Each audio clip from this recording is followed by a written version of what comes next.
स्थापक सरचिटणीस, राज्यसभेचे माजी उपसभापती, आमचे नेते दिवंगत बॅरिस्टर राजाभाऊ खोब्रागडे यांचा आज स्मृती दिन आहे। त्या स्मृती दिनाच्या निमित्तानं त्यांच्या प्रतिमेला पुष्पहार अर्पण करून आज या रिपब्लिकन पक्ष कार्यालयामध्ये आम्ही त्यांना वंदन केलं, अभिवादन केलं।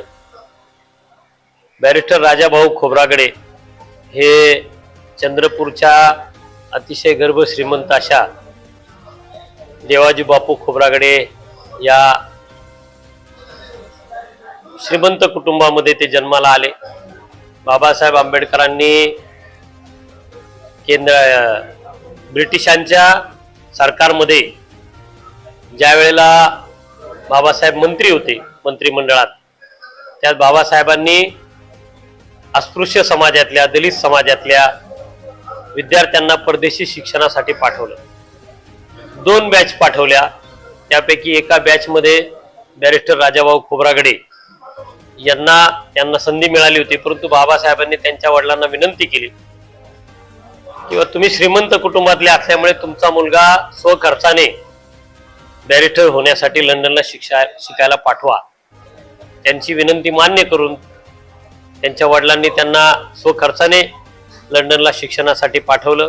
त्या बदल्या समाजाचा एक आणखी विद्यार्थी लंडनला शिक्षणासाठी, उच्च शिक्षणासाठी गेला।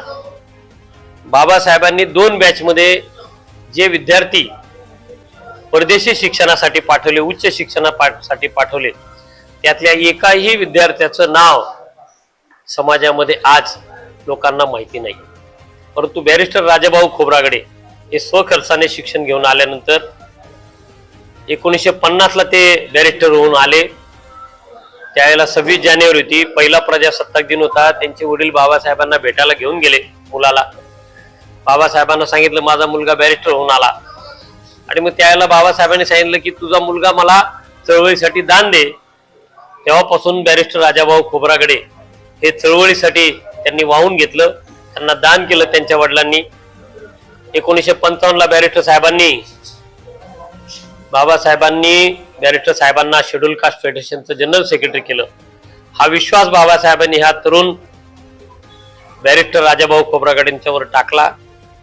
त्या विश्वासाला पात्र होऊन बॅरिस्टर साहेबांनी आयुष्याच्या शेवटपर्यंत 1984 पर्यंत केलं।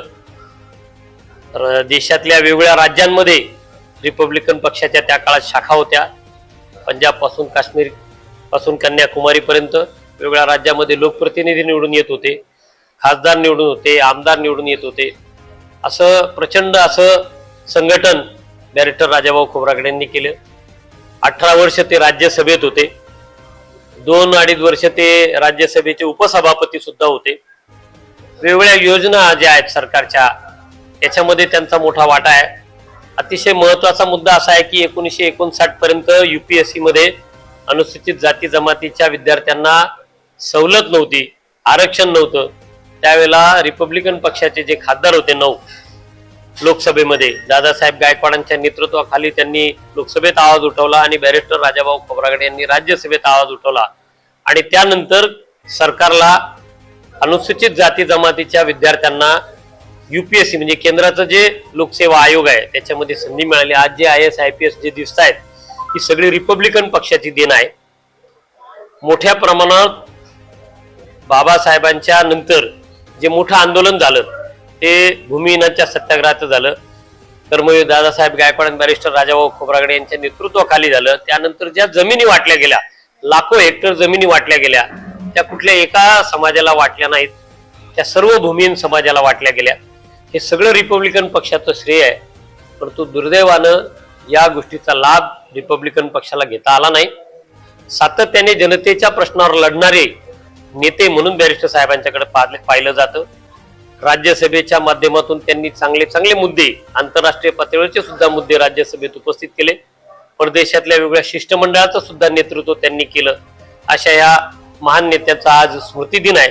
आम्ही पक्षाच्या वतीने त्यांना अभिवादन करण्यासाठी इथं आलो। ऐक्यवादी रिपब्लिकन पक्षाचे राष्ट्रीय अध्यक्ष सन्माननीय दिलीपदादा जगताप सुद्धा माझ्या सोबत आहेत, आणि आमचे मुंबईचे अध्यक्ष भागवतजी कांबळे आहेत।